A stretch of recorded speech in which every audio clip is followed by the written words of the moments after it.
Hey friend, my name is Mappy and I am your calm maths teacher. I want to share the magic of maths with you and make you the confident and capable maths master I know you can be. Today we are going to talk about adding fractions with different denominators. It sounds complicated, but it's actually pretty straightforward. Follow these rules and you'll be able to master these in a fraction of the time. Adding fractions is done in the following 4 stages: finding a common denominator, renaming to get the same denominator, adding and simplifying. Example 1. 2/9 plus 1/3.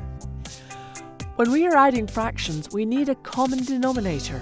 In other words, the bottom numbers need to be the same in order to add them together. For this example, we have a 9 and a 3, so obviously we don't have a common denominator to start with and can't add them yet. To find this, we first need to find the lowest common multiple for our denominators. The lowest common multiple is the smallest whole number into which the 2 denominators can be divided without leaving a remainder. First, list the multiples for both numbers to find the common denominator. The multiples for 9 are 9, 18, 27, 36, 45. The multiples for 3 are 3, 6, 9, 12, 15, 18. The lowest common multiple for the 2 denominators is 9, as you can see. Next, we have to divide the lowest common multiple by each of the denominators. 9 divided by 9 equals 1, and 9 divided by 3 equals 3.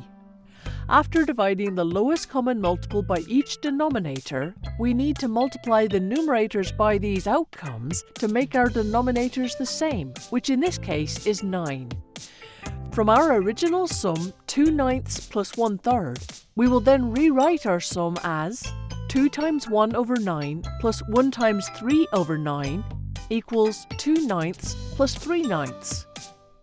Now that we have a common denominator, we can add the 2 numerators and keep the same denominator of 9. 2/9 plus 3/9 equals 5/9. Always make sure the answer is a fraction that is in its lowest terms, meaning neither the numerator nor the denominator has common factors. This is called simplifying. Example 2. 7/10 plus 3/6. Same as before, we need to find the common denominator, which can be done by finding the lowest common multiple. Multiples of 10. 10, 20, 30, 40.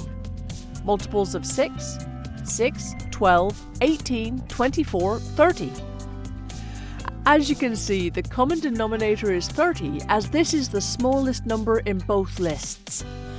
Now we will divide the common denominator by the 2 denominators as before so they can be the same.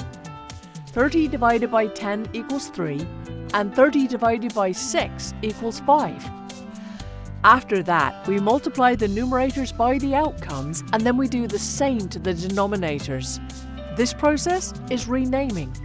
From our original sum of 7/10 plus 3/6, we can now rewrite it as 7 times 3 over 10 times 3 plus 3 times 5 over 6 times 5 equals 21/30 plus 15/30. Because the denominator is now the same, we can add the numerators. 21/30 plus 15/30 equals 36/30. We're not done though.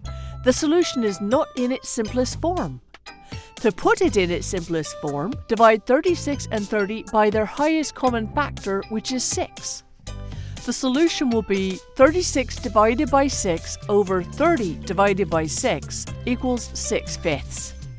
Still, the fraction cannot be left because it's improper. The numerator is bigger than the denominator, so we divide the denominator into the numerator to get the final solution. This is simplifying. 6/5 equals 1 and 1/5. I hope you enjoyed those and it all made sense. Please feel free to watch again if you need to. That's it from me now, but check out my other videos and let's master maths together.